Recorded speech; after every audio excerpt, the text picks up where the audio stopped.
বাগানে ফুল ফোটে না, সে বাগানে ভ্রমর। 90 দশকের ক্যাসেট ট্যাপ যুগের দরদি খ্যাত হৃদয় ভাঙা জনপ্রিয় এক নাম হাসু। অডিও সঙ্গীত জগতে তিনি শত গান রিলিজ দিয়ে এক অনন্য ইতিহাস গড়েছেন। মনে আছে কি বুকের ওই ফুলদানিতে যে কলমে কালি থাকে না, বদলে গেছো তুমি, আমি একটা নজর দেখব বলে, পিয়ার বাড়ি বিয়ের গাড়ি সহ তার রয়েছে অসংখ্য শ্রোতাপ্রিয় গান। তবে যুগের পরিবর্তনের কারণে এবং দেশের বাইরে থাকা সুবাদে গান থেকে দূরে সরে গিয়েছেন গুণী এই শিল্পী। কিন্তু তার ভক্তরা আজও অপেক্ষায় আছেন তিনি কবে গানে ফিরবেন।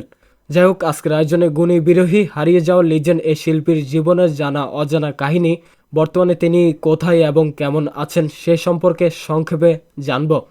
তো বাংলাদেশের ভাঙ্গুড়া উপজেলা তথা পাবনা জেলার একটি মধ্যবিত্ত পরিবারে 16 জানুয়ারি 1984 সালে জন্মগ্রহণ করেন কণ্ঠশিল্পী হাসু। সে অনুযায়ী তার বর্তমান বয়স হচ্ছে প্রায় 42 বছর। তিনি স্কুল জীবন শেষ করে যখন কলেজে ওঠেন, এরপর থেকেই গানের প্রতি তার ভালোবাসা জন্মায় এবং বন্ধুদের সাথে আড্ডা ছলে তার গান শেখা। পরবর্তীতে তিনি ঢাকায় এসে নিজস্ব অর্থায়নে ফুলে ফুলে সাজিয়ে গাড়ি শিরোনামে তার প্রথম অ্যালবাম বের করেন। এরপর তার উক্ত অ্যালবামের গান ছড়িয়ে যায় দেশ থেকে বিদেশে। পরপর আরও 2টি অ্যালবাম প্রকাশ করেন, আর সে অ্যালবামগুলোও ব্যাপক হিট হয়। এরপর বেড়ে যায় হাসুর চাহিদা এবং অনেক বড় বড় মিউজিক কোম্পানি থেকেও ডাক পান গুণিয়ে শিল্পী। আর তার মধুর কণ্ঠ এবং বিরহের গান দিয়ে তিনি জয় করেন ভক্ত শ্রোতাদের মন। তাছাড়া ক্যাসেট যুগের সময়ে অডিও জগতে বেশ সাড়া ফেলেছেন লিজেন্ড এই শিল্পী। তো এরপর কিছুটা মান অভিমান এবং ক্যাসেট ট্যাপ যুগের পরিবর্তনের ফলে সঙ্গীত জগৎ থেকে আড়ালে সরে যায় হাসু। তিনি বর্তমানে কম জনপ্রিয় হলেও তার পুরনো গানগুলো আজও ইউটিউবে ট্রেন্ডিং লিস্ট কাঁপিয়ে বেড়াচ্ছে। কি অভিমানে দূরে গেলে বলো না তুমি ছাড়া, ভাবতে আমার বড় কষ্ট লাগে। আমার ভালোবাসা পরের ঘরে কবিতা, তোমার মন যে পাথরে গড়া, তোমার মন আর দেখা হবে না, আর কথা হবে না।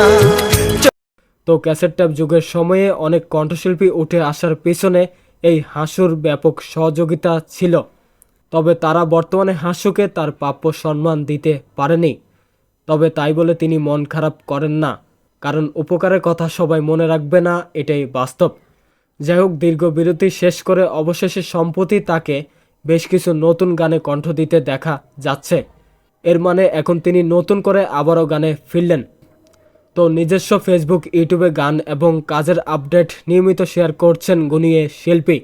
লাখো ভক্ত শ্রোতাদের নিঃস্বার্থ ভালোবাসাই তার একমাত্র শেষ সম্বল, আর সেই সম্বল নিয়েই আবারও নতুন করে এগিয়ে যাবেন তিনি। বর্তমানে গান থেকে খুব একটা আয় নেই, তবে তিনি আগে থেকেই রাজনীতি করতেন। এছাড়া তার নিজস্ব ব্যবসা বাণিজ্যের আয় দিয়েই চলছেন। তার ব্যক্তিগত জীবন এখনও পুরোপুরি আড়ালে। বর্তমানে গানের কারণে তিনি ঢাকা শহরে বসবাস করছেন।